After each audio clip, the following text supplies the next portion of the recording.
ডান। প্রাণপ্রিয় শিক্ষার্থীরা আসসালামু আলাইকুম। সো স্বাগত জানাচ্ছি সবাইকে গুচ্ছ বিশ্ববিদ্যালয়ের জন্য যারা ভর্তি প্রস্তুতি নিব তাদেরকে। সো বেসিক্যালি এই ক্লাসগুলো করলে তুমি কিন্তু গুচ্ছের জন্য গুচ্ছের কোশ্চেন প্যাটার্নটা সম্পর্কে তোমার একটা আইডিয়া হবে, ঠিক আছে?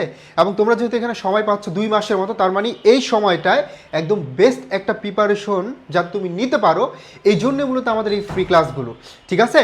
তো আমাদের ধারাবাহিকভাবে এই ফ্রি ক্লাসগুলো করলে অবশ্যই তোমার গুচ্ছের কোশ্চেন প্যাটার্ন সম্পর্কে আইডিয়া হবে এবং কোশ্চেন সলভ করার যে একটা স্ট্র্যাটেজি এটাও তুমি বুঝতে পারবা।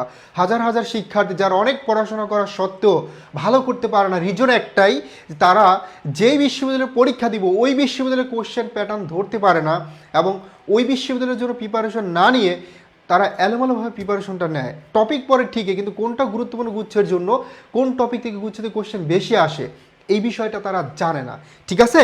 সো সবাই দ্রুত জয়েন করো আমাদের এই ক্লাসে। এবং আজকে আমি প্রিভিয়াসের কিছু কোশ্চেন সলভ করবো এবং কিছু কোশ্চেন নিজের তৈরি করা আছে এবং এই প্রশ্নগুলো সলভ করব যেটা তোমাদের সময় আসতে পারে, ঠিক আছে? তো সবাই জয়েন করি। আশা করি প্রত্যেকে ভালো আছি, সুস্থ আছি এবং সবার পড়াশোনা আলহামদুলিল্লাহ ভালো চলতেছে, এতটুকু বিশ্বাস আমার আছে। তবে তোমাদের প্রিপারেশনটা একটু গুছানো ওয়েতে নিতে হবে, ভালোভাবে নিতে হবে, যাতে করে তোমরা ভালো করে প্রিপারেশনটা নিয়ে শেষটা যাতে সুন্দর হয় এবং সবার স্বপ্ন পাবলিকের হওয়ার, এটা যাতে তোমরা পূরণ করতে পারো, ঠিক আছে? সো সবাই যারা যারা যুক্ত হয়েছে প্রত্যেকেই লাইভটি শেয়ার করে দেবো বন্ধুদের মাঝে, যাতে করে প্রত্যেকে ক্লাসটি করতে পারে এবং ক্লাস করে উপকৃত হতে পারে, ঠিক আছে? সো সাউন্ডটা ঠিক আছে কিনা আমাকে একটু ইনশিওর করো, আমি সরাসরি ক্লাসে চলে যাব যদি সাউন্ডটা ঠিক থাকে। আর প্রত্যেকে একটু শেয়ার করে ডান লিখে দেয়, প্রত্যেকে জাস্ট একটা করে শেয়ার করে ডান লিখে দাও ভাইয়াকে ফার্স্ট, প্রত্যেকে শেয়ার করে ডান লিখে দাও। আর গুচ্ছের জন্য যারা প্রস্তুতি নিবে, তোমার ফ্রেন্ড যারা আছে তাদেরকে স্পেশালি একটু ক্লাসটি দিয়ে দাও তাদের কাছে, ঠিক আছে? তাদেরকে একটু ক্লাসগুলো পাঠিয়ে দেই।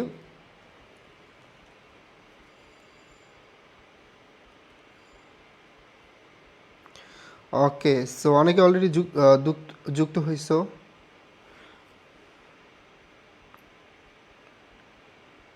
সব কিছু ঠিকঠাক তো? ওকে, সাউন্ডটাও ঠিক আছে, তাহলে আমরা শুরু করে দিই।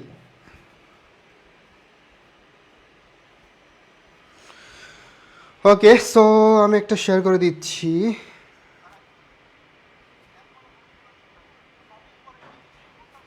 ওকে, আমাদের উপাচার্য বর্মন যুক্ত হয়েছে আমাদের সাথে, মরিয়ম সুলতানা যুক্ত হয়েছে। ওকে, সো কাইন্ডলি প্রত্যেকেই শেয়ার করো, একটা করে শেয়ার করে দাও ফার্স্ট। আমিও শেয়ার করে দিচ্ছি। ওকে,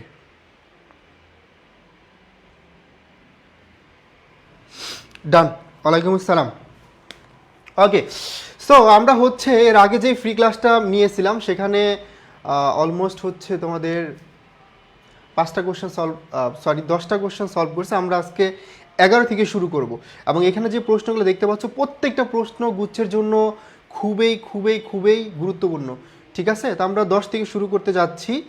প্রথমেই ব্যাংক সমানুপাতিক থেকে একটা প্রশ্ন সলভ করবে এবং এই ব্যাংক সমানুপাতিক ম্যাথে আমাদের অনেক বেশি প্রবলেম ফেস করতে হয়, ঠিক আছে?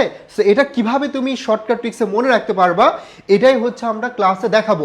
তো শুরুতেই দেখো আমরা যে কোশ্চেনটা সলভ করতে যাচ্ছি এটা একক জের পদ্ধতিতে একটা ম্যাথ, একক জের পদ্ধতিতে একটা ম্যাথ আমরা এখন সলভ করব, ঠিক আছে? নগদান মনীষার দেওয়া থাকলে ব্যাংক বনিসার বের করতে হবে, আবার ব্যাংক বনিসার জের দেওয়া থাকলে নগদান মনীষার বের করতে হবে। এই প্রশ্নগুলো আমরা হচ্ছে নর্মালি পারি না, সো এটাই আমরা হচ্ছে কি করবো আজকে সলভ করব। তো প্রথমেই দেখো এখানে যদি আমরা দেখি লেখা আছে যে খান ব্রাদার্স কোম্পানির নগদান বইয়ের ডেবিট ব্যালেন্স হচ্ছে 1500 টাকা। তাহলে নগদান বইয়ের জের দেওয়া আছে বা নগদান বইয়ের ডেবিট জের দেওয়া আছে, নগদান বইয়ের ব্যালেন্সটা দেওয়া আছে, নগদান বইয়ের ব্যালেন্স দেওয়া আছে কত টাকা বলো তো? নগদান বইয়ের ব্যালেন্স দেওয়া আছে 1500 টাকা, ঠিক আছে? তো 1500 টাকা আমি লিখে ফেললাম। এবার যারা আগের ক্লাস করছো আমার, তোমরা জানো যে এখানে আমি একটা শর্টকাট ট্রিক দিয়ে শেখাই যাতে করে তোমরা সহজেই হচ্ছে কি করতে পারবা, মনে রাখতে পারবা। যেমন এ মাইনাস বি প্লাস যদি হচ্ছে নগদের মনীষার টাকা দেওয়া থাকে তাহলে এ মাইনাস বি প্লাস, ঠিক আছে? এখন যারা নতুন তাদের জন্য যে এটা দ্বারা আসলে কি বোঝায় ভাইয়া আর এটা দিয়ে আমি কিভাবে মনে রাখতে পারবো এই বিষয়টা ক্লিয়ার করব। দেখো বি প্লাস ধরবা এ তো হচ্ছে আমানতকারী, বি তো হচ্ছে কি ব্যাংক। ব্যাংক সমানের বিপরীতে দুইটা পক্ষ কাজ করে মনে রাখবা, একটা হচ্ছে ব্যাংক, একটা হচ্ছে আমানতকারী নগদান বই, ঠিক আছে? এই দুইটা বইতে কাজ করা হয় জাস্ট গরমিল কেন হয়, যে একটা বইতে কাজ করছে আর একটা বইতে করে নাই, এই জন্য গরমিলটা হয়। তো তুমি কি করবা, এই যে গরমিলের কারণটা খুঁজে বের করে ব্যালেন্সটা মিল করবা, তাহলে কি ব্যাংক সমন্বয় বিবরণী মিলে যাবে। ঠিক আছে, তাহলে ব্যাংক সমন্বয় বিবরণীটা হচ্ছে কি আমাদের মিলে যাবে। তো দেখো এখানে এই বি প্লাস দ্বারা বোঝায় যে ব্যাংক যা করবে ভাই, কোনো অ্যান্টির কাজ ব্যাংক যা করবে তোমাকে তাই করতে হবে।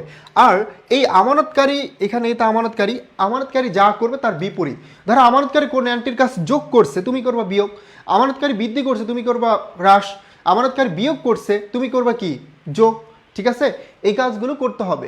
ওকে, তাহলে ভাইয়া প্রথমেই অ্যান্টিটা দেখো, 100 টাকার চেক জমাকৃত কিন্তু নগদায়ন হয়নি। তাহলে এই 100 টাকার জমাকৃত চেক এখানে কে কাজ করছে, এখানে হচ্ছে তোমার আমানতকারী কাজ করে ফেলছে। আমানতকারী কি করছে বলো তো, আমানতকারী হচ্ছে চেক জমা দিচ্ছে, কিন্তু এটা ব্যাংক কোনো কাজ করে না। তাহলে কাজ কে করছে, আমানতকারী। কি করছে, যোগ করছে। আর ফর্মুলা কি বলতেছে, আমানতকারী যা করবে আমি তার বিপরীত করবো। তাহলে আমি কি করব, আমি হচ্ছে বিয়োগ করে দিব 100 টাকা। কত টাকা, 100 টাকা বিয়োগ করে দিব। তারপর দেখো বলছে যে 150 টাকার চেক ইস্যুকৃত তবে উপস্থাপিত হয়নি। তার মানে ইস্যুকৃত চেক যা ব্যাংক কর্তৃক উপস্থাপিত হয়নি, এটার ক্ষেত্রে কাজ কে করছে, আমানতকারী। কি করছে ভাইয়া, বিয়োগ করছে। তার মানে আমানতকারী বই কোনটা, নগদান বই, নগদান বই থেকে বিয়োগ করছে। আমানতকারী যেহেতু বিয়োগ করছে, তার মানে ব্যাংকেরও কি করতে হবে, বিয়োগ করতে হবে। ব্যাংক এই কাজটা করে নাই। আমার ফর্মুলা বলে আমানতকারী যা করবে তার বিপরীত। আমানতকারী যেহেতু বিয়োগ করছে, তুমি কি করবা, তুমি করবা হচ্ছে যোগ। তুমি কি করবা, যোগ করবা। তুমি কি করবা, যোগ করবা। তাহলে দেখবা যে ব্যালেন্সটা কি করবে, মিলে যাবে। এখন একটু সবাই দেখি, যেখানে 1500 থেকে 100 গেলে 1400, 1400 থাকে কত, 1550 টাকা। এই যে 1550 টাকা আমরা পেলাম, এই নগদান বই অনুসারে ব্যালেন্স দেওয়া ছিল। এবার আমরা ব্যাংক বই বা ব্যাংক জের অনুসারে যেটা বের করে ফেললাম। ব্যাংক জের হবে 1550 টাকা। বুঝতে পারছি, সবাই ক্লিয়ার? তাহলে জাস্ট এতটুকু জানতে হবে যে কে কাজ করছে, কি কাজ করছে, ব্যাংক সমন্বয় তার কিছুই লাগবে না। ঠিক আছে, এই দুইটা পয়েন্ট মনে রাখবা, যে কে কাজ করছে আর কি কাজ করছে, এতটুকুই। এতটুকু, যে কাজটা করে নাই, যে কাজ করে না তার করতে হবে। কিন্তু একক জের পদ্ধতিটা মনে রাখবা, একক জের পদ্ধতিতে ভাই এখানে হচ্ছে এই যে সূত্রটা আছে, মানে বিপরীত কাজ করতে হয়। মানে যদি নগদান অনুসারে দেওয়া থাকে তাহলে এই সূত্রটা অ্যাপ্লাই করবে, এ মাইনাস বি প্লাস। আমানতকারী যা করবে তার বিপরীত, আর বি প্লাস দ্বারা বুঝেছে ব্যাংক যা করবে তোমাকে তাই করতে হবে। এবং যদি এটা চেঞ্জ করে দেয়, মনে করো ব্যাংক অনুসারে ব্যালেন্স দেওয়া আছে, তখন তোমার ফর্মুলাটা চেঞ্জ হবে। তখন এ মাইনাসের জায়গায় হয়ে যাবে এ প্লাস, আর বি প্লাসের জায়গায় হয়ে যাবে মাইনাস। জাস্ট এতটুকুই। সেম এখানে বিতে ব্যাংক, এটা আমানতকারী, বাট কাজটা কি হবে, বিপরীত হয়ে যাবে। এবার আমানতকারী যা করবে তোমাকে তাই করতে হবে, ব্যাংক যা করবে তার বিপরীত। That's it. তার মানে একক জের মেথডে যে কোনো ম্যাথ আসলে ইনশাল্লাহ তোমরা কিন্তু ইজিলি আনসার করতে পারবা, এতটুকু বিশ্বাস আমার আছে। ঠিক আছে, ওকে। সো অলরেডি অনেকেই যুক্ত হয়েছে, যারা যারা সালাম দিয়েছি। নিসা যুক্ত হয়েছে আমাদের সাথে, আসিফা ওয়ালাইকুম আসসালাম, তারপর হচ্ছে মরিয়ম, তারেক 1550 টাকা। Yes, exactly correct, thank you very much. আর বাকি যারাই আমরা যুক্ত হই নাই, দ্রুত হচ্ছে জয়েন হয়ে যায় ক্লাসে, বা তোমরা একটু তাদেরকে হেল্প করো, লাইভটি শেয়ার করে দাও, এবং তাদেরকে লাইভে মেনশন দিতে পারো যাতে করে তারা ক্লাসটি করতে পারে। ঠিক আছে, একটু প্রত্যেকেই সবার জায়গা থেকে ক্লাসটি শেয়ার করো, শেয়ার করে একটু ডান লিখে দাও। হ্যাঁ, তাহলে প্রথমটা বুঝতে পারছি। তো দেখো গুচ্ছেদের হতে অনেকগুলো প্রশ্ন, ঠিক আছে, 35টা কোশ্চেন, মানে কি অনেক প্রশ্ন, তাই না? সো এত কোশ্চেন, তার মানে কঠিন কিন্তু কোশ্চেন থাকবেই থাকবে। ওকে, সো তোমরা যখন কোশ্চেন সলভ করবা, কোনো কঠিন টপিক স্কিপ করা যাবে না। এবং আমাদের ক্লাস করলে, আমাদের জিএসটি 2.0 তো ভর্তি চলছে, আমরা 15 তারিখ থেকে ক্লাস শুরু করতে যাচ্ছি।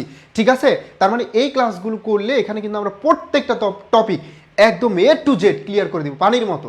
ঠিক আছে, আর কঠিন টপিক কোনোভাবে স্কিপ করা যাবে না। ওকে, আমরা চলে যাচ্ছি পরবর্তী কোশ্চেনে, কোশ্চেন নাম্বার 11।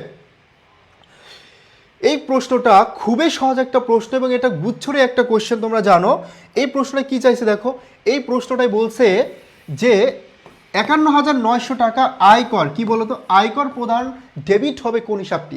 আয়কর, জীবন বীমা, উত্তোলন যদি থাকে ডিরেক্টলি আমি উত্তোলন দিতে পারবো, কোনো প্রবলেম নাই। বাট আয়কর এবং জীবন বীমা এই দুইটা ওয়ান কাইন্ড অফ কি, উত্তোলন। ঠিক আছে, এই দুইটাকে আমরা ওয়ান কাইন্ড অফ উত্তোলন বলতে পারি। তাহলে আমরা কি লিখবো, উত্তোলন হিসাব, উত্তোলন হিসাব ডেবিট, উত্তোলন হিসাব ডেবিট, উত্তোলন হিসাব ডেবিট। যেটা আয়কর প্রদান করছে, এই জন্য তোমার নগদান হিসাব কি হবে, নগদান হিসাব ক্রেডিট হবে। নগদান হিসাব হয়ে যাবে ক্রেডিট, নগদান হিসাব হয়ে যাবে ক্রেডিট। উত্তোলন হিসাব ডেবিট এবং নগদান হিসাব হবে ক্রেডিট। ঠিক আছে, বুঝতে পারছি। তাহলে এই যে আয়কর, আয়কর এবং জীবন বীমা যদি থাকে তাহলে আমরা কি করব ভাইয়া, তাহলে এটাকে উত্তোলন হিসাবে লিখব, ড্রয়িংস হিসাবে লিখব। বুঝতে পারছি, উত্তোলন বা ড্রয়িংস হিসাবে লিখব। ওকে, আমাদের সাথে যুক্ত হয়েছে সাবা রহমান, আসসালামু আলাইকুম ভাইয়া। ওয়ালাইকুম আসসালাম। আয়াত রহমান আমাদের সাথে যুক্ত হয়েছো ক্লাসে, ওয়ালাইকুম আসসালাম। ওকে, ঠিক আছে, থ্যাংক ইউ ভেরি মাচ। ওকে, এটা বুঝতে পারছি সবাই, দুইটা প্রশ্ন সবার ক্লিয়ার? ওকে, সো ক্লিয়ার হলে আমরা পরবর্তী কোশ্চেনটা দেখব। আমরা একটা ম্যাথ সলভ করলাম। প্রথমে যে কোশ্চেনটা ছিল ব্যাংক সমন্বয় বিবরণী, এখানে কিন্তু আমরা একক জের পদ্ধতিতে কিভাবে নগদান অনুসারে দেওয়া থাকলে কিভাবে টাকাটা বের করে, তারপর হচ্ছে তোমার ব্যাংক অনুসারে টাকা দেওয়া থাকলে কিভাবে নগদান অনুসারে জের বের করতে হবে, এই বিষয়গুলো নিয়ে আমরা ডিটেলস আলোচনা করছি, ঠিক আছে। এবং এখানে যে শর্টকাট ফর্মুলাটা আছে সেটাও দেখাইছি।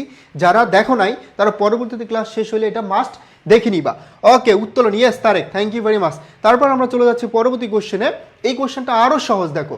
আর এগুলো কিন্তু গুচ্ছের এই কোশ্চেন, আমরা তোমাদের যে ফ্রি ক্লাসগুলো নিতেছি এই ক্লাসগুলো করলে কিন্তু তোমার গুচ্ছের জন্য প্রথমেই তুমি যেটা করতে পারবা, বুঝতে পারবা যে আসলে গুচ্ছের কোশ্চেনগুলো কেমন হয়, কিভাবে বিশ্লেষণ করে কিভাবে আনসার করতে হবে, কিভাবে শর্টকাট ট্রিক্স অ্যাপ্লাই করে সলভ করতে হবে, এই বিষয়গুলো কিন্তু তোমরা তখন জানতে পারবে এবং তোমরা কিন্তু এক্সপার্ট হয়ে যাবে, ঠিক আছে।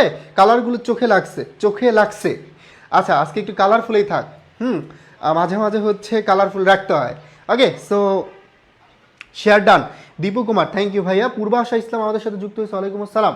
ওকে, তো দেখো শেয়ার, এখানে হচ্ছে কি শেয়ার অবহার, অবহারের শেয়ার বন্টন। এই শেয়ার অবহার বা শেয়ার ভাট্টা, শেয়ার অবহার তো লেখাই আছে, আমি বিকল্প নামটা লিখে দিলাম শেয়ার ভাট্টা। এই শেয়ার অবহার অথবা শেয়ার ভাট্টা এটা হচ্ছে একটা মূলধন জাতীয় ক্ষতি, আমরা সবাই জানি এটা একটা মূলধন জাতীয় ক্ষতি অথবা লোকসান। এটা হচ্ছে মূলধন জাতীয় ক্ষতি অথবা লোকসান, মূলধন জাতীয় লোকসান লিখলাম, হ্যাঁ, লোকসান অথবা ক্ষতি। এখন এইটা দেখানো হয় কোথায়? যেহেতু মূলধন জাতীয় ক্ষতি বা ব্যয়, এটা দেখানো হবে কোথায়? ডেফিনেটলি এটা দেখানো হবে আর্থিক অবস্থার বিবরণী কোন পাশে? সম্পদ পাশে। কোন পাশে? সম্পদ পাশে, ঠিক আছে। যদি প্রশ্ন আসে যে শেয়ার অবহার বা বাট্টা এটা দেখানো হয় কোথায়, লিখবা এটা দেখানো হয় আর্থিক অবস্থার বিবরণীর সম্পদ পাশে। কোথায় দেখানো হয়? আর্থিক অবস্থার বিবরণীর সম্পদ পাশে। যদি প্রশ্ন আসে কোন শিরোনামে দেখানো হয়, তাহলে হবে অসমন্বিত ব্যয় নামক শিরোনামে, অসমন্বিত ব্যয় নামক শিরোনামে। অসমন্বিত ব্যয় নামক শিরোনামে কি করা হয়? এটা দেখানো হয়। এবং এই শেয়ার ভাট্টা বা অবহার এটাকে আবার কি বলা হয়? এটাকে আবার মাঝে মাঝে বলা হয়, এটাকে কি বলা হয় বলো তো? এটা একটা অলিক সম্পদ। কি সম্পদ? অলিক সম্পদ। এটা একটা অলিক সম্পদ। তো দেখো আসতে পারে নিচের কোনটা অলিক সম্পদ, তখন হবে শেয়ার অবহার বা ভাট্টা। এই অলিক সম্পদের আরেকটা নাম হচ্ছে কি বলতো? কাল্পনিক সম্পদ। এবং এটার আরেকটার নাম হচ্ছে ভুয়া সম্পদ, এটার আরেকটার নাম হচ্ছে মিথ্যা সম্পদ, ঠিক আছে। এই যে যে বিকল্প নামগুলা, এই বিকল্প নামগুলো মাস্ট মুখস্থ করে ফেলবা, ঠিক আছে। পরীক্ষার প্রশ্ন কনসেপচুয়াল হোক, নামগুলো চেঞ্জ করে দেখ, যাই করুক ডাজেন্ট ম্যাটার, তুমি যদি কনসেপ্টটা ভালো করে ক্লিয়ার করতে পারো, বিকল্প নামগুলো জানো, তাহলে তোমাকে কিন্তু কোনোভাবে আটকাতে পারবে না হোপফুলি, ঠিক আছে। জগন্নাথ রয়, তারপর তারেক হোসাইন, আমিনা, দীপু কুমার, সবাই আনসার করছি খ নাম্বারটা। Yes, exactly, all are correct, thank you very much. যারা আমরা হচ্ছে নতুনে যুক্ত হচ্ছি বা ক্লাসে জয়েন হইতেছি, সো তাদের উদ্দেশ্য বলবো তোমরা একটু কাইন্ডলি ক্লাসটি শেয়ার করে দাও সবাই, হ্যাঁ, শেয়ার করে একটু ডান লিখে দাও ভাইয়াকে। ওকে, দেন আমরা চলে যাব আরেকটা কোশ্চেনে, এটা অনেকটা ইজি আছে। তারপর হচ্ছে অংশীদারি কারবারের মুনাফা বন্টন করতে হয় কীভাবে। আর ওইটা দেখো, লভ্যাংশ মনে রাখবা, লভ্যাংশ সবসময় তোমরা পরিশোধিত মূলধনের উপর বা ঈর্ষকৃত মূলধন, লভ্যাংশটা ঘোষণা করা হয় পরিশোধিত অথবা ঈর্ষকৃত মূলধনের উপর, পরিশোধিত অথবা ঈর্ষকৃত মূলধনের উপর তোমরা লভ্যাংশ ঘোষণা করবা, হ্যাঁ, বা লভ্যাংশ ধার্য করবা এটা। আর শেয়ার বন্টনটা কিভাবে করা হয়? প্রথমে যদি প্রতিষ্ঠানের কোনো দায় থাকে, কোনো ঋণপত্র থাকে, তাহলে সেটা পরিশোধ করতে হবে। দেন অগ্রাধিকার শেয়ার মালিক যারা থাকবে তাদেরকে অগ্রাধিকার দিতে হবে। তারপর সবার শেষে সাধারণ শেয়ার হোল্ডাররা কি পাবে? সাধারণ শেয়ার হোল্ডাররা পাবে। তো অংশীদারি কারবারের মুনাফা বন্টন করতে হয় কীভাবে? সবার আগে তোমার জানতে হবে অংশীদারি ব্যবসার মূল ভিত্তি কী। এই অংশীদারি ব্যবসার মূল ভিত্তি হচ্ছে চুক্তি, তাই না? অংশীদারি ব্যবসার মূল ভিত্তি কী? অংশীদারি ব্যবসার মূল ভিত্তি হচ্ছে চুক্তি। তাহলে মুনাফাটা কীভাবে বন্টন করতে হবে? অবশ্যই মুনাফা বন্টন করতে হবে চুক্তি অনুসারে। যেহেতু অংশীদারি ব্যবসার মূল ভিত্তি হচ্ছে চুক্তি, তার মানে ভাই মুনাফাটা বন্টন করতে হবে চুক্তি অনুসারে। এখন চুক্তি যদি না থাকে সেক্ষেত্রে মুনাফা বন্টন করতে হবে সমান হারে, ঠিক আছে? যেহেতু মূল ভিত্তির চুক্তি এই জন্য মুনাফা বন্টন করতে হবে চুক্তি অনুসারে, এটাকে একদম সর্বপ্রথম প্রায়োরিটি দিতে হবে। সেকেন্ড, যদি চুক্তি না থাকে তখন মুনাফা বন্টন করতে হবে সমান হারে, যদি চুক্তি না থাকে তাহলে সমান হারে মুনাফা বন্টন করতে হবে।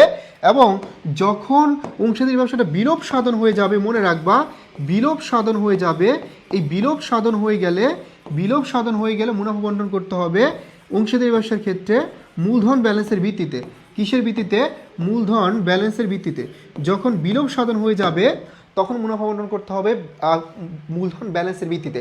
সো এই 3টা পয়েন্ট একদম সুন্দর করে 1 2 3 একটু লিখে রাখো, নোট করে ফেলো, এটা কিন্তু খুবই দরকার। এবং এটা কিন্তু তোমার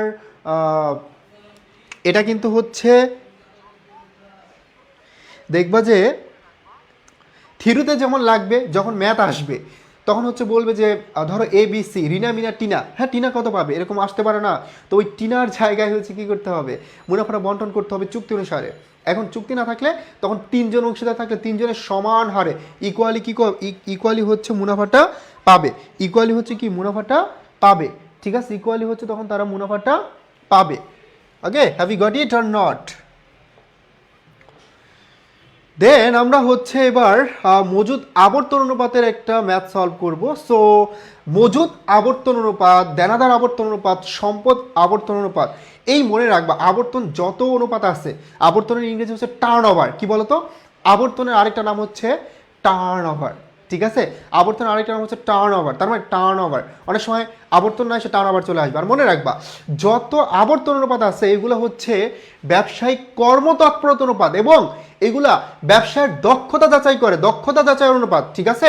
তার মানে ব্যবসায়ের কর্মতৎপরতা অথবা ব্যবসায়িক দক্ষতা যাচাই অনুপাত কোনগুলা? যত আবর্তন অনুপাত আছে। তো এখানে কিন্তু বিভিন্ন টাইপের প্রশ্ন আসে। অনেক সময় কোশ্চেন আসতে পারে যে নিচের কোনটি চলতি দায় পরিশোধের ক্ষমতা পরিমাপ করে, নিচের কোনটি তারল অনুপাত, নিচের কোনটি দীর্ঘকালীন সচ্ছলতা যাচাইয়ের অনুপাত, নিচের কোনটি স্বল্পকালীন সচ্ছলতা যাচাইয়ের অনুপাত, এই টাইপের প্রশ্নগুলো কিন্তু প্রায় এসে থাকে, ঠিক আছে? তাহলে এবার আমরা করব মজুদ আবর্তন। যেহেতু অনেকে একদম নতুন আসি, সো তাদের জন্য আমি হচ্ছে সূত্রটা লিখে দিচ্ছি ভাইয়া পুরা। এই মজুদ আবর্তনের সূত্র হচ্ছে বিক্রিত পণ্যের ব্যয়, এই বিক্রিত পণ্যের ব্যয়কে ডিভাইড করে দিব আমরা গড় মজুদ দ্বারা। কি দ্বারা? গড় মজুদ দ্বারা। বিক্রিত পণ্যের ব্যয়কে আমরা ডিভাইড করব গড় মজুদ দ্বারা। এখন আমরা দেখব যে এখানে বিক্রিত পণ্যের ব্যয় আছে কি নাই, ঠিক আছে? সবাই একটু খেয়াল করি আছে কি নাই। প্রথমে দেখো এখানে বিক্রয় মূল্য আছে 2,50,000 টাকা, ক্রয় মূল্যের উপরে 25% হারে মুনাফা, প্রারম্ভিক মজুদ পণ্য আছে কত 30,000 টাকা, এবং সমাপনী মজুদ 20,000 টাকা। তাহলে ডিরেক্টলি এখানে বিক্রিত পণ্যের ব্যয় দেওয়া নাই, ক্যালকুলেশন করতে হবে। সবাই একটু ট্রাই করো, ক্যালকুলেশন করে বের করার ট্রাই করো, সবাই একটু বের করার ট্রাই করি। বিক্রিত পণ্যের ব্যয়টা কে বের করতে পারি দেখি। এখানে দেখো মুনাফা কার উপরে? ক্রয় মূল্যের উপরে, বাট আনফর্চুনেটলি ক্রয় মূল্য নাই, আছে কি বিক্রয় মূল্য। বিক্রয় মূল্য কত আছে? 2,50,000। এখন মুনাফার হারটা কার উপর? ক্রয় মূল্যের উপর। ক্রয় মূল্যের উপর যদি 25 হয় তাহলে বিক্রয় মূল্যের উপর কত হবে? 20%। তার মানে এখানে 20% মুনাফা হবে বিক্রয় মূল্যের উপরে। দেখো করলে এখানে 25 × 50 কত হয়? 50,000 টাকা। এই 50,000 টাকার নাম কি বলো তো? এই 50,000 টাকার নাম হচ্ছে মুনাফা, এটার নাম হচ্ছে মুনাফা। এখন আমি যদি বিক্রিত পণ্যের ব্যয় থেকে আমি যদি এই যে বিক্রিত পণ্যের ব্যয় কত বিক্রয় কত 2,50,000 আর মুনাফা কত 50, এই বিক্রয় থেকে যখন মুনাফাটা বাদ দিয়ে দেবো তখন আমি পাবো কি বিক্রিত পণ্যের ব্যয়। তাহলে বিক্রিত পণ্যের ব্যয় কত পেলাম বলো তো? 2 লাখ টাকা। কত টাকা পেলাম? 2 লক্ষ টাকা। তা আমরা পেয়ে গেলাম বিক্রিত পণ্যের ব্যয় 2 লক্ষ টাকা, ধরো লিখে ফেললাম 2 লক্ষ টাকা। ওকে, এবার লাগবে কি আমার? লাগবে হচ্ছে গড় মজুদ। কি লাগবে? গড় মজুদ। ভালো করে খেয়াল করো, গড় মজুদ কীভাবে বের করে ভাইয়া? এই যে প্রারম্ভিক মজুদ এবং সমাপনী মজুদ, এই দুইটাকে আমরা একসাথে যোগ করব। ছোটোবেলা যখন আমরা 3-4-এ ম্যাথ করছি তখন গড় বের করছি না? কীভাবে বের করে?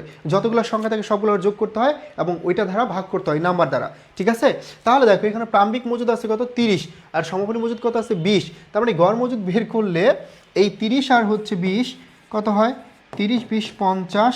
এই 50-এর অর্ধেক করে দাও, এটাকে অর্ধেক করে দিলে কত হবে? 25। তাহলে গড় মজুদ কত বের হলো? 25,000, ঠিক আছে? তাহলে আমরা গড় মজুদটাও বের করে ফেললাম 25।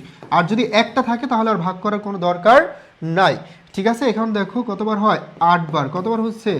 8 বার। এখন যদি বলতো মাসে কত, তাহলে 12কে ভাগ করতে হতো, এই যে তোমার রেজাল্টটা বের হয়েছে 8 বার 8 ধারা, ঠিক আছে। যদি বলতো দিনে কত, তাহলে ভাইয়া এই যে তোমার 365 দিন, এক বছর কত দিন, 365 দিন, এই 365 দিনকে ভাগ করতে হতো কত ধারা, এই মজুদ আবর্তন বের হয়েছে কত 8 ধারা, ঠিক আছে। যদি বলতো সপ্তাহে কত মজুদ আবর্তন, তাহলে এক বছর কত সপ্তাহ, এক বছর হচ্ছে 52 সপ্তাহ, তাই না, এক বছর হচ্ছে 52 সপ্তাহ, তাহলে এই 52কে ভাগ করতে হতো 8 ধারা, ঠিক আছে। তাহলে আমাদের মাসে, দিনে অথবা সপ্তাহে বের হয়ে যেত, তাহলে সব কিছু বের হয়ে যেত। আচ্ছা, এখানে সব কিছু একদম স্পষ্টভাবে দেখা যাচ্ছে। যেমন ধরো এখানে এই যে আমার হাতে ফোন আছে, দেখো এখানে কিন্তু একদম সুন্দর করে লেখা আছে, ঠিক আছে, সবগুলো দেখা যাচ্ছে। একটা একটু কম দেখা যাচ্ছে, এটা হচ্ছে 12.5 বার, হ্যাঁ 12.5 বার। যেটা না দেখা যায় ওটা আমি বলে দিব। নিশিতা জাহান, ওইটা তো তোমার দরকারও নাই, তোমার দরকার হচ্ছে এই কোশ্চেনটা, ঠিক আছে। ওটা বলছো ভালো কথা, যে পরবর্তীতে আমরা এই কালারটা চেঞ্জ করে দিতে পারবো। তবে এখানে দরকার কি, এখানে তোমার দরকার হচ্ছে কোশ্চেনটা, কোশ্চেনটা দেখে তুমি আনসারটা বের করবা, এটা হচ্ছে সবচেয়ে ইম্পর্টেন্ট। গট ইট, এটা হচ্ছে সবচেয়ে ইম্পর্টেন্ট। ওকে, বুঝতে পারছি। তারেক সবার আগে আনসার করছি, বাকি যারা আছি আমরা কি বুঝতে পারছি, বাকি যারা আছি বুঝতে পারছি, বলো ফার্স্ট বলো। আমরা পরবর্তী কোশ্চেনে চলে যাব। আমি কিন্তু খুবই স্লো পড়াচ্ছি, কারণ যেহেতু হচ্ছে অনেকে এখানে বেসিক খুবই দুর্বল এবং অনেকে নতুন, যারা এর আগে কখনোই প্রিপারেশন নেই নাই বা শুরু করি নাই, তাদের জন্য কিন্তু আমি খুব স্লো পড়াচ্ছি, স্লো যাচ্ছি। তবে এমন না যে প্রত্যেকটা প্রশ্ন আমি স্লো যাব, কিছু কিছু কোশ্চেনে দ্রুত যাব। এবং তোমরা যদি বলো যে আমার কনসেপ্ট মোটামুটি ক্লিয়ার, আপনি একটু দ্রুত যান, কোশ্চেন অ্যানালাইসিস করেন এবং আমাদেরকে বলেন যে কতভাবে প্রশ্ন হতে পারে, সেক্ষেত্রে আমি হচ্ছে এভাবে আগাবো। বাট তোমাদের রেসপন্স না করলে কিন্তু এটা পসিবল না। আর সবাই হচ্ছে ট্রাই করো আনসার করার, ভুল হলে হোক। আমরা এখানে শিখতেছি, তুমি একটা টার্গেট রাখবা, যখন শিখবা যে কোনো জিনিসই হোক, শেখার সময় ভুল হোক ডাজেন্ট ম্যাটার, কোনো ভয় নাই। শিখতে গেলে ভুল হবে, আর তুমি ভুল না করলে জীবনও শিখতে পারবে না। তোমার যেটা করতে হবে, টার্গেট নিতে হবে, এখন ভুল হোক ডাজেন্ট ম্যাটার, বাট পরীক্ষার হলে গিয়ে যাতে কোনো ধরনের ভুল না হয়, এবং কোনো ধরনের ভুল যাতে না হয়, এটার জন্য তোমার নিজের এখন থেকে কী করতে হবে, এমনভাবে কনসেপ্ট ক্লিয়ার করতে হবে ভুল যাতে না হয়, এমন কনফিডেন্স তৈরি করতে হবে, ঠিক আছে। আর এটা হচ্ছে প্র্যাকটিসের মাধ্যমেই পসিবল। ওকে, জি স্যার ক্লিয়ার, জি স্যার বুঝতে পারছি। তা আমরা দুজনেই আনসার করলে হবে, বাকি যারা আছে তাদের ট্রাই করতে হবে না, তাদেরও আনসার করতে হবে, কিন্তু তারাও চেষ্টা করবা। দেন আমরা চলে যাচ্ছি আরেকটা প্রশ্নে। এই কোশ্চেনটা দেখো, এটাও ব্যাংক সমন্বয় বিবরণীর একটা প্রশ্ন, যে ব্যাংক সমন্বয় বিবরণীর ক্ষেত্রে ব্যাংকের স্থিতিতে কোনটি বিয়োগ যোগ করা হয়, সরি কোনটা যোগ করা হয় বলছে, কোনটা যোগ করা হয়। এখন কোনটা হচ্ছে যোগ করতে হবে এটা বলছে, এখন যোগ করা হয় কোনটা, এটা ক্যালকুলেশন করতে হবে। সো সবাই একটু ট্রাই করি। এখানে যে চারটা অপশন আছে, চারটা অপশন দেখো, দেখে হচ্ছে ট্রাই করো যে কোনটা যোগ করতে হবে। আর এটা একটু বলে দিচ্ছি যে এটা একটু কম বোঝা যায়, এটা হচ্ছে পরিষেবা চার্জ, অথবা আমি একটু লিখেও দিচ্ছি, এটা হচ্ছে সেবা চার্জ, হ্যাঁ সেবা চার্জ, বুঝতে পারছো। তাহলে ভাইয়া কোনটা যোগ করতে হবে কিসের সাথে, ব্যাংকের স্থিতির সাথে, অর্থাৎ ব্যাংক জেরের সাথে কোনটা যোগ করতে হবে এটা আমাদের ক্যালকুলেশন করতে হবে, ঠিক আছে। ব্যাংক জেরের সাথে কোনটা যোগ করতে হবে এটা আমাদের ক্যালকুলেশন করতে হবে। ইনশাল্লাহ ফায়েজা আবিদা বলছো, হ্যাঁ বকেয়া চেক, নিশাত জাহান সবার আগে আনসার করছে না, আশিক আনসার করছে ডি নাম্বারটা। Okay great. তো দেখি এবার ডি নাম্বার আকাশামণি। ওকে দেখো, বকেয়া চেক, এই বকেয়া চেকের ক্ষেত্রে কাজ কে করছে ভাই, বকেয়া চেকের ক্ষেত্রে কাজ কে করছে বলো তো, বকেয়া চেকের ক্ষেত্রে কাজ করছে আমানতকারী, কি করছে বিয়োগ করছে। যদি বলে কেন করছে, কারণ পাওনাদারকে টাকা পরিশোধ করছে, তাহলে কাজ করছে আমানতকারী, বিয়োগ করছে, তার মানে ব্যাংকের জের থেকে কি করতে হবে, বিয়োগ করতে হবে, ব্যাংকের জের থেকে কি করতে হবে, বিয়োগ করতে হবে। তার মানে এটা ব্যাংকের জের হতে বিয়োগ করতে হবে, আমি লিখেও দিলাম প্রথমটা, এটা বিয়োগ করতে হবে। পরিষেবা চার্জ, কাজকে করছে ব্যাংক, কি করছে বিয়োগ করছে, তার মানে আমানতকারী বিয়োগ করতে হবে, এটা ব্যাংকের বিয়োগ করতে হবে। পরেরটা হচ্ছে আমানতকারী কি করতে হবে, বিয়োগ করতে হবে, আমানতকারী কি করতে হবে, বিয়োগ করতে হবে। প্রত্যাখিত চেক, কাজকে করছে ব্যাংক, বিয়োগ করছে, তার মানে আমানতকারী কি করতে হবে, বিয়োগ করতে হবে, ঠিক আছে। তারপর ট্রানজিটে জমাকৃত চেক, কাজকে করছে আমানতকারী, কি করছে যোগ করছে, কেন করছে, কারণ দেনাদার কাছ থেকে টাকা আদায় হয়েছে, তাহলে কাজ করছে আমানতকারী, তাহলে ব্যাংকের কি করতে হবে, ব্যাংকের হচ্ছে যোগ করতে হবে, ব্যাংকের কি করতে হবে, যোগ করতে হবে, ব্যাংকের কি করতে হবে, যোগ করতে হবে। তাহলে এখানে বলছে যে ব্যাংক সমন্বয় বিবরণীর ক্ষেত্রে ব্যাংকের স্থিতিতে কোনটি যোগ করতে হবে, কোনটা যোগ করতে হবে, এই যে দেখো ট্রানজিট জমাকৃত চেক, এটা যোগ করতে হবে। আর বাকিগুলো তো আমরা সুন্দর করে ব্যাখ্যা করলাম, ঠিক আছে। তারপর যদি তোমাদের কোনো প্রশ্ন থাকে আক্স করো, সাথে সাথে আক্স করো। তারপর যদি তোমাদের কোনো প্রশ্ন থাকে সাথে সাথে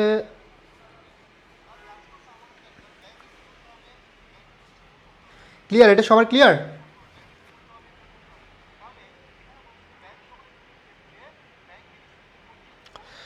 দীপু কুমার বুঝতে পারছি। ওকে, আমাদের গুচ্ছ 2.0 ক্লাস শুরু হতে যাচ্ছে কিন্তু 15ই ফেব্রুয়ারি থেকে। হ্যাঁ, জিএসটি 2.0, জিএসটি 2.0 এর ক্লাস শুরু হতে যাচ্ছে আমাদের 15ই ফেব্রুয়ারি থেকে। আর এখানে কিন্তু অলরেডি অনেক শিক্ষার্থী ভর্তি হয়ে গেছে এবং আমাদের যারা পেইড ব্যাচের ওরা ফ্রিতে পাবে। এখানে একদম বেসিক থেকে আমরা ক্লাস শুরু করতে যাচ্ছি, বাংলা থেকে শুরু করে বাংলা, ইংরেজি, অ্যাকাউন্টিং, ম্যানেজমেন্ট প্রত্যেকটা সাবজেক্টের। এখন মাত্র 1499 টাকা ডিসকাউন্টে ভর্তি চলছে, 1499 টাকায় ডিসকাউন্টে ভর্তি চলছে। এখানে দেশের অভিজ্ঞ টিচারদের নিয়ে আমাদের এই জিএসটি 2.0 এই কোর্সটি সাজানো হয়েছে। সো এখানে ভর্তি হলে ইনশাল্লাহ যাদের বেসিক একদম জিরো আছে, একদম জিরো থেকে তুমি পূর্ণাঙ্গ একটা প্রিপারেশন নিতে পারবা এবং সঠিক একটা গাইডলাইনের মধ্যে থাকতে পারবা, যেটা সবচেয়ে বেশি ইম্পর্টেন্ট। ঠিক আছে, তো আমাদের অনেক প্রিভিয়াসের শিক্ষার্থী আছে, ওদের কাছ থেকে ফিডব্যাক নিতে পারো যে ভাইয়ারা কেমন পড়ায়, এডুকেশন কেমন সার্ভিস দেয়। ঠিক আছে, এই যে দেখো আমাদের যারা আগের একদম ডিউ আইসিইউ ব্যাচে ভর্তি হয়েছে, একদম শুরুতে স্টুডেন্ট, যারা সেকেন্ড টাইমার আরও প্রায় 1 বছর আগে থেকে আমাদের সাথে আছে, ওদেরকে আমরা এখনও ক্লাস দিচ্ছি, আমরা একমাত্র হচ্ছে এডুকেশন প্ল্যাটফর্ম। কিন্তু অন্য কোনো প্ল্যাটফর্ম কিন্তু এমন ক্লাস জীবনও দিবে না। তোমার চান্স হোক বা না হোক, ঢাবি শেষ, তোমাকে বিদায় করে দিবে। আর আমরা কিন্তু শিক্ষার্থীদেরকে যতদিন পর্যন্ত চান্স না হচ্ছে একটা বিশ্ববিদ্যালয়, যতদিন পর্যন্ত সে চান্স না পাচ্ছে, ততদিন পর্যন্ত কিন্তু তাদেরকে সার্ভিস দিয়ে যাচ্ছি। সো বিস্তারিত জানতে আমাদের এডুকেশন পেজে নক করো, পেজে নক করলে তোমাকে ডিটেলস জানাবে, অথবা ফোন দিয়ে সরাসরি আমাদের কাস্টমার সাপোর্টে যারা আছে তাদের সাথে কথা বলতে পারবা। ঠিক আছে,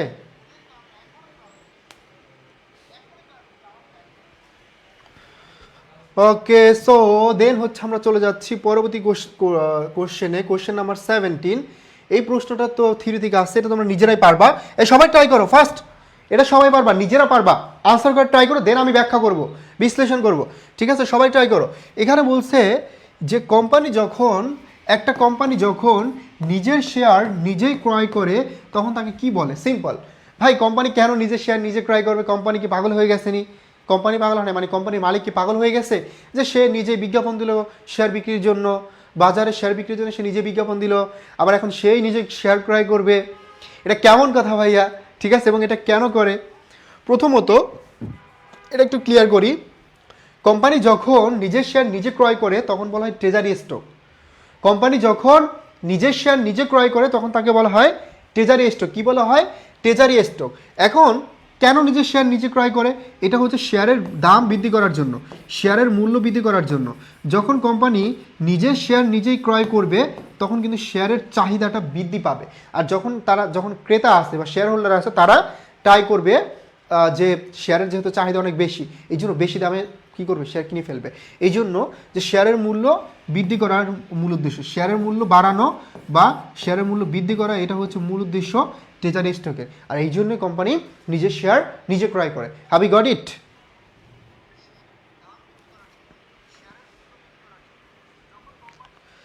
বুঝতে পারছি? ওকে, তারেক লিখছো এই number, great, thank you very much. Amina Al Haya, Asifa Jeli, সবাই হচ্ছে এই নাম্বার আনসার করছো, thank you very much, thank you, great, মাশাল্লাহ। ওকে, সবাই পারতেছি। ঠিক আছে, আমরা চলে যাচ্ছি পরবর্তী কোশ্চেনে, কোশ্চেন নাম্বার 18। এই কোশ্চেনটা এবার আমরা সমাপনী মজুত পণ্য বের করব, পণ্যের ক্রয় বিক্রয় হিসাবের 4টা টার্ম। এই 4টা টার্ম থেকে প্রশ্ন থাকবেই থাকবে, মাস্ট থাকবে। কি কি বলতো? সমাপনী মজুত পণ্য নাম্বার 1, নাম্বার 2 বিক্রিত পণ্যের ব্যয়, নাম্বার 3 ক্রয় মূল্য, নাম্বার 4 প্রারম্ভিক মজুত পণ্য, নাম্বার 5 বিক্রয় মূল্য, নাম্বার 6 মুনাফার হার। ঠিক আছে, এইগুলো থেকে অ্যাটলিস্ট 2 থেকে 3টা, ধরো 3টা, 4টা, 5টা পর্যন্ত গুচ্ছেতে প্রশ্ন আসে। সমাপনী মজুত পণ্য, বিক্রিত পণ্যের ব্যয়, সমন্বিত ক্রয়, প্রারম্ভিক মজুত পণ্য, মোট ক্রয়, মোট বিক্রয়, শুধু বিক্রয়, এবং তোমার আসতে পারে যে মুনাফার হার থেকে। ক্রয় মূল্যের উপর মুনাফার হার 300% হলে বিক্রয় মূল্যের উপর মুনাফার হার কত? ক্রয় মূল্যের উপর মুনাফার হার 60% হলে বিক্রয় মূল্যের উপর কত? এভাবে এখান থেকে কিন্তু প্রশ্ন আসতে পারে। ঠিক আছে, তার মানে এই প্রশ্নটা আমরা সলভ করি, দেখি কে কে পারি। সবাই ট্রাই করো তো একবার করে। আমি জানি আমাদের যারা আগের শিক্ষার্থী আছে সবাই পারবে এটা, আর যারা নতুন আছে আমরা হচ্ছে ঢাবি বা রাবির জন্য প্রিপারেশন নিয়ে এসেছি, সো তারাও পারবো আমি আশা করি, এবং আমার এতটুকু বিশ্বাস আছে। সবাই একটু ট্রাই করি। ওকে, নুসরাত জাহান আনসার করছে C number. Yes, thank you very much. Nusrat Jahan C number answer করছে, গ্রেট, মাশাআল্লাহ। আমরা এবার দেখবো যে আসলে এক্সাক্ট আনসার কোনটা। হ্যাঁ, তো প্রথমত দেখো এখানে প্রারম্ভিক মজুদ পণ্য আছে 30 টাকা, মাত্র 30 টাকা, তাই না? প্রারম্ভিক মজুদ পণ্য আমরা লিখে ফেললাম 30 টাকা। তারপর কৃতপণ্যের ব্যয় দেখো কত আছে, ক্রয় 200 টাকা, এখানে ফেরত বা আনুষঙ্গিক অন্য কিছু আমরা দেখতেছি না, তার মানে ক্রয়টা যোগ করে দিব। ক্রয় কত? ক্রয় হচ্ছে 200 টাকা, তো কত আসলো? 230 টাকা। এই 230 টাকার নাম কি বলো তো? এটার নাম হচ্ছে বিক্রয়যোগ্য পণ্যের ব্যয়। তো আমরা পেয়ে গেলাম বিক্রয়যোগ্য পণ্যের ব্যয়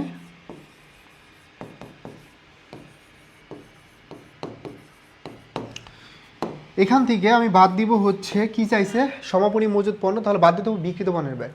সমাপনী মজুদ পণ্য চাইছে এই জন্য বাদ দিতে হবে বিক্রিত পণ্যের ব্যয়। আর যদি চাইতো বিক্রিত পণ্যের ব্যয়, তাহলে সমাপনী মজুদ পণ্য বাদ দিতে হতো। এখন দেখো বিক্রিত পণ্যের ব্যয় কি দেওয়া আছে এখানে? দেখো তো, দেওয়া নাই। দেওয়া আছে কি বিক্রয় 100 টাকা, এবং এখানে বলা আছে যে 25% মুনাফা কার উপরে? বিক্রয়ের উপর। তাহলে বিক্রয় হচ্ছে 100 টাকা এবং মুনাফার হার 25%, তাহলে মুনাফা কত হবে? মুনাফা হবে 25 টাকা। তো বিক্রয় 100, বিক্রয় মূল্য থেকে যদি মুনাফা বাদ দিই 25, তাহলে এই যে 75, এটা হচ্ছে বিক্রয় মূল্য, সরি বিক্রিত পণ্যের ব্যয়। তো আমরা পেয়ে গেলাম 75 টাকা। বাদ দাও, বাদ দিলে দেখো এখানে আসবে কত আসছে? 155 টাকা। কত? 155। এই 155 টাকা, এটার নামই হচ্ছে সমাপনী মজুদ পণ্য। এটার নাম কি? এটার নাম হচ্ছে সমাপনী মজুদ পণ্য। দেখো বুঝতে পারছি কিনা? এটার নাম হচ্ছে সমাপনী মজুদ পণ্য। ক্লিয়ার? এটার নাম হচ্ছে সমাপনী মজুদ পণ্য। বুঝতে পারছি? দেখো তো,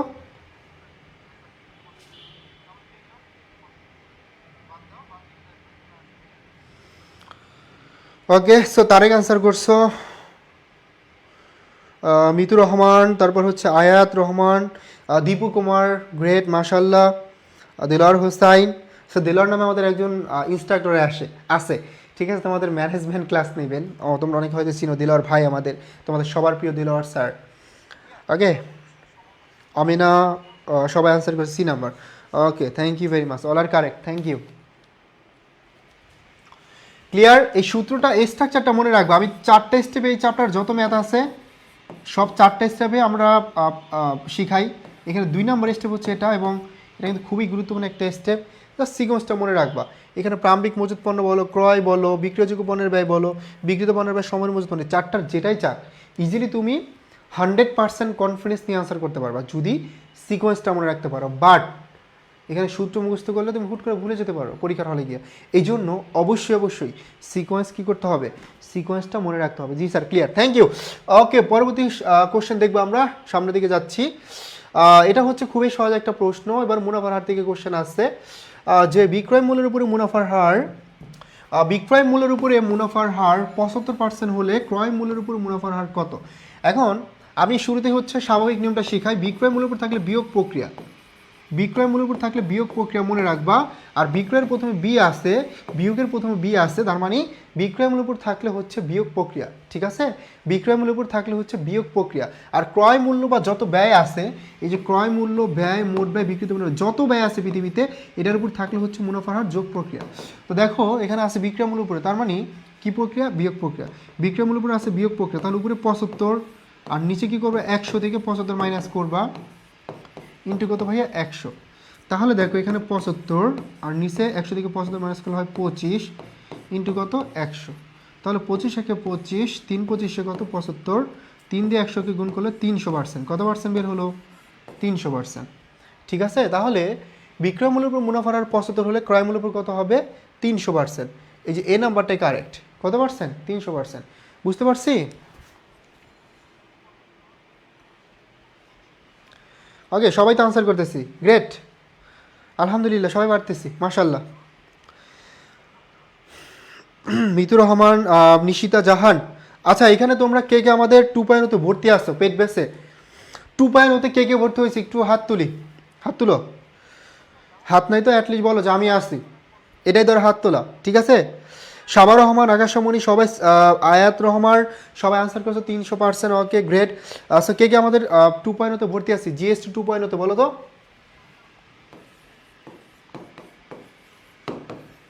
ভর্তি চলছে এখনো, কে কে ভর্তি আছি?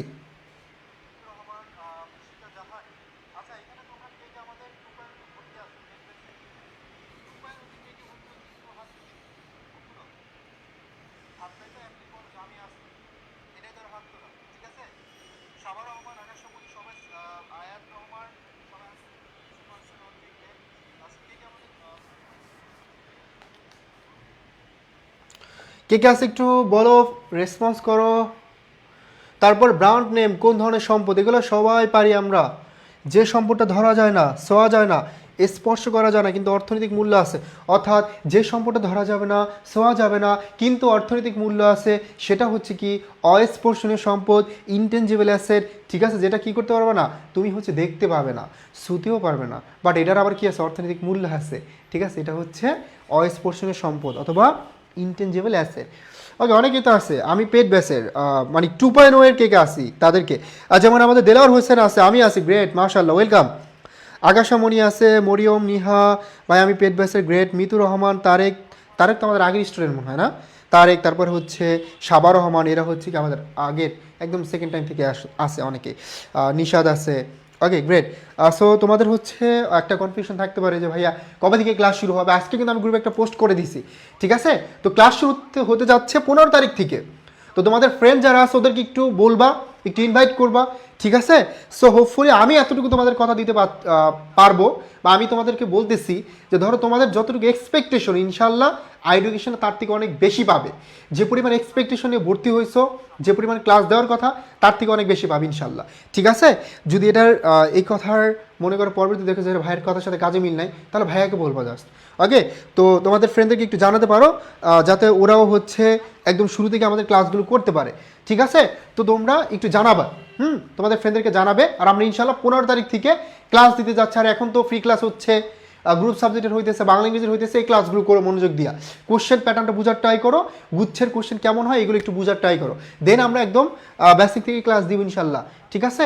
তো দেখো এখন যে কোশ্চেনটা সলভ করছো, এটা পানির মতো সহজ একটা প্রশ্ন, আমিও বলি এটা পানির মতো সহজ, কিন্তু এই টার্ম থেকে প্রশ্ন থাকবেই থাকবে, ঠিক আছে? মনে রাখবা, এই যে অস্পর্শনীয় সম্পদ, ধরো এটা একটা সাজেশন, অস্পর্শনীয় সম্পদ, তারপর হচ্ছে তোমার এই অস্পর্শনীয় সম্পদ একটা ভুয়া সম্পদ বা মিথ্যা সম্পদ, এই ভুয়া অথবা কাল্পনিক সম্পদ, ভুয়া অথবা কাল্পনিক সম্পদ, ভুয়া অথবা কাল্পনিক সম্পদ, ঠিক আছে? ভুয়া অথবা কাল্পনিক সম্পদ, এবং হচ্ছে তোমার বিলম্বিত মুনাফা জাতীয় ব্যয়।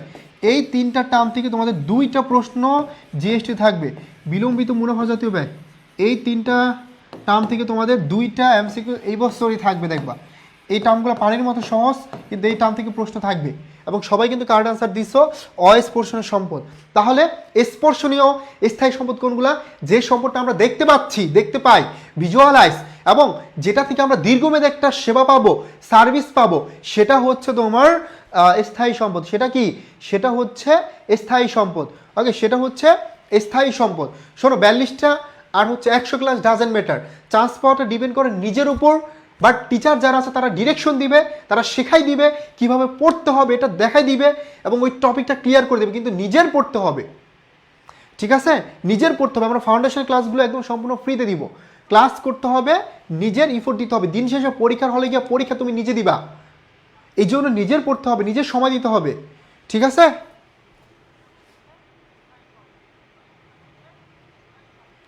ওকে, সো পরবর্তী কোশ্চেন আমরা চলে যাচ্ছি, কোশ্চেন নাম্বার 21। অবচয় ধার্যের কোন পদ্ধতি সময়ের উপর নির্ভর করে না? সো আমরা জানি অবচয়ের যতগুলো মেথড আছে, সরল রৈখিক বা স্থির কিস্তি, ক্রমহ্রাসমান বা দ্বৈতজের, বর্ষ সংখ্যার সমষ্টি বা মাইনাস পদ্ধতি, এই প্রত্যেকটা মেথডে তোমরা জানো, এই প্রত্যেকটা মেথডেই তোমার কিন্তু ম্যাথকাল আছে, সেখানে আয়ুষ্কাল আছে, জীবনকাল আছে, ম্যাথ আছে, বাট একটা মেথড, সেটা হচ্ছে উৎপাদনের একক পদ্ধতি। এই উৎপাদনের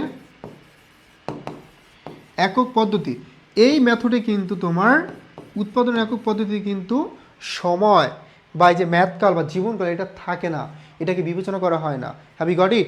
সো এই যে ম্যাথকাল বা সময়কাল থাকে না, বা ম্যাথকাল বা সময়কালকে বিবেচনা করা হয় না বা সময়ের উপর নির্ভর করে না, এটা হচ্ছে এই যে উৎপাদনের একক মেথড। কোন মেথড? উৎপাদনের একক মেথড। কোন মেথড ভাইয়া? উৎপাদনের একক method. Have you got it or not?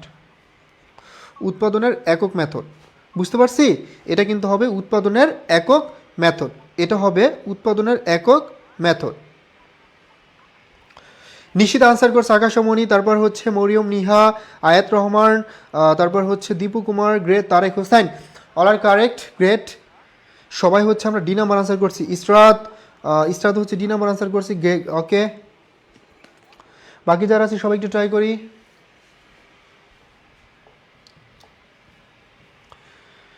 দেন 22, কোনটির ফলে তড়িৎ অনুপাতের হ্রাস ঘটে? সেটার আগে শুরুতে তোমার জানতে হবে তড়িৎ অনুপাত আসলে কি, হ্যাঁ, বা তড়িৎ অনুপাত এটার সূত্রটা কি।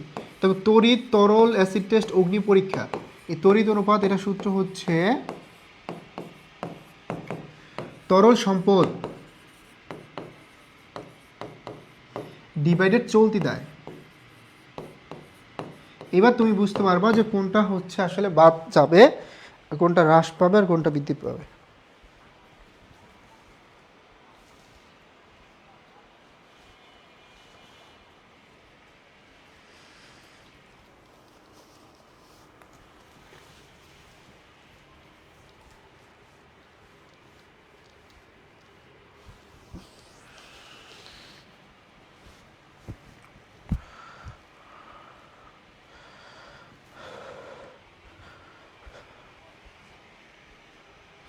এবার মজুদ পণ্য এবং অগ্রিম খরচ, মজুদ পণ্য এবং অগ্রিম খরচ এই দুইটাকে তরল সম্পদ হিসেবে বিবেচনা করা হয় না, ঠিক আছে, তাহলে এটা আসবেই না।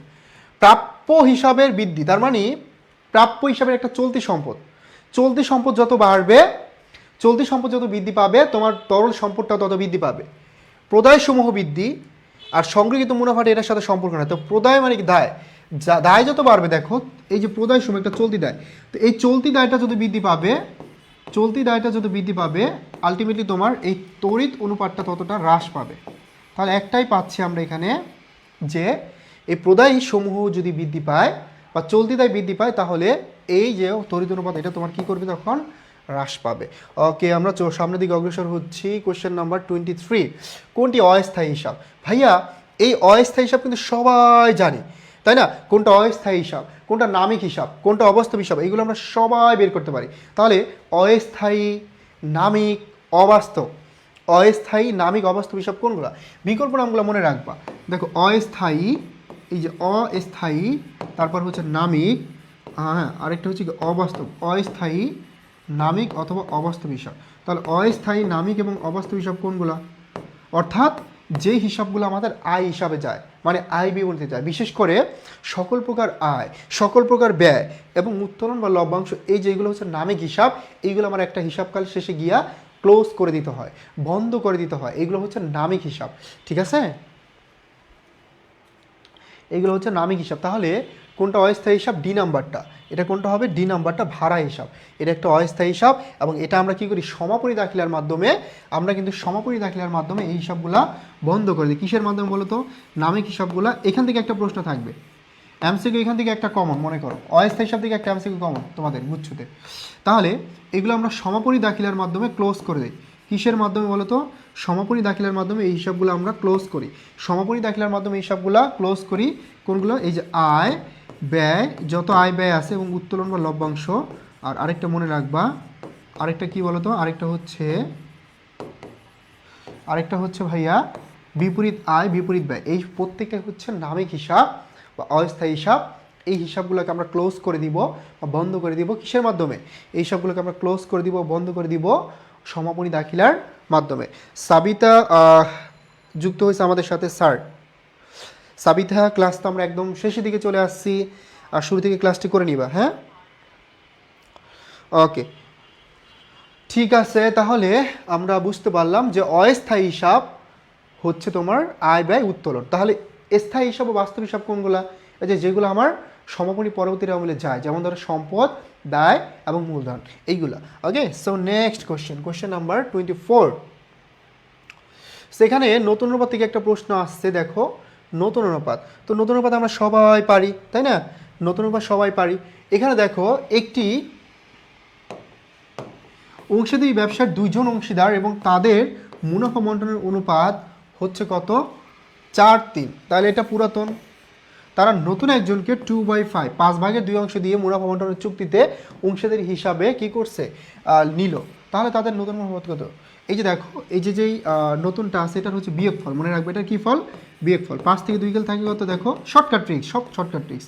3 এটাকে গুণ করবো পুরাতন অনুপাতের সাথে, দেখো 3 4 কত 12, 3 4 কত 12, আর 3 3 কত হয় ভাই 9, দুইটা করে ফেললাম। এবার এই পুরাতনটার আবার যোগফল 4 যোগ 3 কত হয় 7, এই 7কে গুণ করবা এটার সাথে, কত অংশ দিছে সিকে 2 অংশ, তাহলে 7 2 14, তাহলে 12 9 14, এই যে 12 9 14 এটা হচ্ছে কি নতুন অনুপাত। একদম সিম্পল, একদম সহজ, পানির মতো সহজ, তাই না? শর্টকাট ট্রিক্স 1 সেকেন্ডে বের করতে পারবা, জাস্ট 1 সেকেন্ড লাগবে। 12 9 14 নিশিতা অ্যান্সার করছে, আমাদের শোয়েব আলী অ্যান্সার করছে ডি নাম্বার, গ্রেট ইসরাত জাহান অ্যান্সার করছে ডি নাম্বার, সাবা রহমান, আয়াত রহমান, ওকে এত রহমান, সবাই রহমান না, তারেক রহমান, জিলুর রহমান, শফিকুর রহমান, সবাই রহমান, তাই না? ইন্টারেস্টিং ব্যাপারটা, বড় বড় রাজনীতিবিদ বাংলাদেশে সব রহমান শেষের দিকে। ওকে, তাহলে এই যে ভাই যেটা দেখতে পাচ্ছ এই নতুনটার হচ্ছে বিয়োগ ফল, নতুন যে অনুপাতটা থাকবে বা নতুন যেটা ওই যে তৃতীয় জনকে নিতেছে সেটা হচ্ছে ধরো নতুন অনুপাত, এটার বিয়োগ ফল। তো 5/2 পাবে সে, তাহলে 3 ভাগকে পাবে পুরাতন যারা আছে, এই জন্য পুরাতন দুজনের সাথে গুণ করতে 3 4 12 3 3 9। এবার পুরাতন যতটুকু আছে ওইটা আবার কি নতুনের সাথে যোগ করতে হবে, তাহলে পুরাতন যতটুকু আছে 4 3 7 এটা গুণ করতে হবে নতুন যে অংশীদার 2 অংশ পাবে এটার সাথে, তাহলে আমরা নতুন অনুপাতটা পেয়ে যাব। সো আমাদের জিএসটি 2.0 ভর্তি চলছে, ভর্তি কিন্তু আমরা খুব শীঘ্রই বন্ধ করে দিব। সো জিএসটি 2.0 এই ব্যাচে ভর্তি চলছে, 15ই ফেব্রুয়ারি থেকে ক্লাস শুরু হতে যাচ্ছে, 15ই ফেব্রুয়ারি থেকে শুরু হতে যাচ্ছে। যাদের টার্গেট পাবলিক বিশ্ববিদ্যালয়ে পড়ার, যাদের টার্গেট গুচ্ছ অধিভুক্ত 20টি ভার্সিটিতে পড়ার, 20টি ভার্সিটির যে কোনো একটি পাবলিক ইউনিভার্সিটিতে পড়ার, সো তাদের জন্য গ্রেট অ্যান্ড গোল্ডেন একটা অপরচুনিটি। সো দ্রুত ভর্তি হয়ে যাও, ডিসকাউন্টে ভর্তি চলছে। আর এখন যে ফ্রি ক্লাসগুলো হইতেছে প্রতিদিনই ফ্রি ক্লাসগুলো করো, ইনশাল্লাহ গুচ্ছের জন্য তোমরা বেস্ট একটা প্রিপারেশন নিয়ে পরীক্ষা দিতে যেতে পারবা হোপফুলি। ওকে, সো আমাদের মরিয়ম বলছো ভাইয়া আরেকবার বলেন।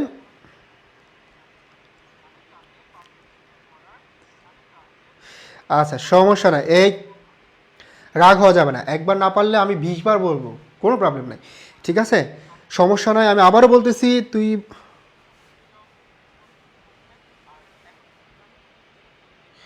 এই নিজেদের মধ্যে মারামারি করো না, তাহলে কিন্তু একদম গুলি করে দিব, ঠিক আছে? একটা গুলি করে দিব। ওকে, সো আবার বলতেছি, দেখো নতুন অনুপাত, এখান থেকে একটা প্রশ্ন আসবে, এখান থেকে একটা কোশ্চেন থাকবে কমন, তাহলে কি করতে হবে? এখানে দেখো ভালো করে খেয়াল করো, দুইটা, এই যে এটা হচ্ছে পুরাতন অনুপাত আর এখানে দেখতে পাচ্ছি এটা হচ্ছে নতুন অনুপাত, তাহলে এই নতুনটার হচ্ছে বিয়োগ ফল, শর্টকাট ট্রিক্স, নতুনটার বিয়োগ ফল কি ফল, বিয়োগ ফল। 5 থেকে 2 মাইনাস করলে কত হয়, 5 থেকে যদি 2 মাইনাস করো কত থাকে 3, এই 3কে গুণ করে দিব পুরাতনটার সাথে, পুরাতনটার সাথে দেখো 3 4 12, 3 4 কত হয়, 3 4 হচ্ছে 12 হয়, 3 4 12, তারপরে দেখো এখানে 3 তারিখে কত হয়, 3 তারিখে হয় 9, এই দুইটার কাজ হয়ে গেল। এবার দরকার কি, এবার হচ্ছে এই যে পুরাতন অনুপাত আছে 4 আর 3 এটার হচ্ছে যোগফল, তাহলে 4 যোগ 3 কত হয়, 4 যোগ 3 হচ্ছে 7 হয়, এই 7কে গুণ করে দিবা এই 2 এর সাথে, তাহলে 7 দুগুণে কত হয়, 7 দুগুণে হয় 14, এই যে 12 9 14 এটাই হচ্ছে নতুন অনুপাত। Have you got it? এবার বুঝতে পারছি? এই মরিয়ম আক্তার বলো, এবার বুঝতে পারছি? এই যে নিশাদ জাহান সুন্দর করে লিখে দিছে, নিশাদকে একটা থ্যাঙ্কস দাও। মরিয়ম নিহা ক্লিয়ার বলো, মরিয়ম নিহা বুঝতে পারছি? থ্যাংক ইউ ভেরি মাচ যারা একদম শুরু থেকে ক্লাসটি করছি, thank you for your patience and hopefully প্রতিদিনই ক্লাস হবে। আগামীকাল ঠিক সেম টাইমেই যুক্ত হয়ে যাবে, আগামীকালও 7টা সন্ধ্যা 7:30 তোমাদের জন্য আরও একটা ফ্রি ক্লাস হিসাব বিজ্ঞানের থাকবে ইনশাল্লাহ, সেই ক্লাসটা সবাই করবা, আশা করি নিজেরা করবে, ফ্রেন্ডদেরকে নিয়ে করবা, যাতে করে সবাই উপকৃত হতে পারে ক্লাসগুলো করে, সবার স্বপ্নগুলি যাতে পূরণ হোক এটাই আমরা চাই, এবং তোমাদের পাশে ইনশাল্লাহ আমরা শেষ পর্যন্ত থাকবো, ঠিক আছে? 7 কলেজ বলো, তারপর হচ্ছে ন্যাশনাল বলো, সবগুলোর জন্য থাকবো। তাহলে আমরা এখানেই শেষ করতেছি আজকে ক্লাসটি। আল্লাহ হাফেজ, ভালো থাকি, সুস্থ থাকি সবাই। আর যদি কারো কোনো প্রবলেম থাকে আমি একটু আমার আইডিটা দিয়ে দিচ্ছি, এখানে অনেক নতুন স্টুডেন্ট আছে, তোমাদের যে কোনো প্রশ্ন আমাকে করতে পারো।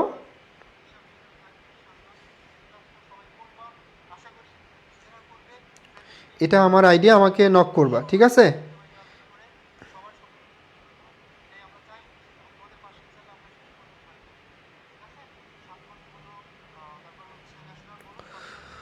ওকে, আমি তো সায়েন্স, তো এখানে কি করতেছে ভাই আমি বুঝলাম না। সাবিতা, সায়েন্স থাকলে তুমি তো এটা বুঝবা না, তারপরে আসছো একটু ভালো করে মনোযোগ দাও। ভাই কি বলছে একবার দুবার দেখো, তাহলে বুঝতে পারবা, ঠিক আছে? লাইফে হিসাব বিজ্ঞান ছাড়া কিছু করতে পারবা না। লাইফের হিসাব মিলাতে হলে হিসাব বিজ্ঞান মাস দরকার, মাঝে মাঝে ক্লাস করো। ওকে, সো তো তো যদি হচ্ছে তোমাদের কারো কোনো প্রশ্ন থাকে, বুঝছো আমাদের আপকামিং যেই ব্যাচটি ক্লাস শুরু হতে যাচ্ছে কয়েকদিন পর 2.0 এর, সেটা নিয়ে যদি কারো কোনো প্রশ্ন থাকে তাহলে আমাকে আমার কাছ থেকে জানতে পারবা। আমার আইডিটা এই জন্য দিয়ে দিলাম, শুরু থেকে করতে পারি নাই নেট প্রবলেমের জন্য, সো এটা তো ব্যাড লাগ। তো ফ্রি পরবর্তী দেখে নিবা। আল্লাহ হাফেজ, ভালো থাকি।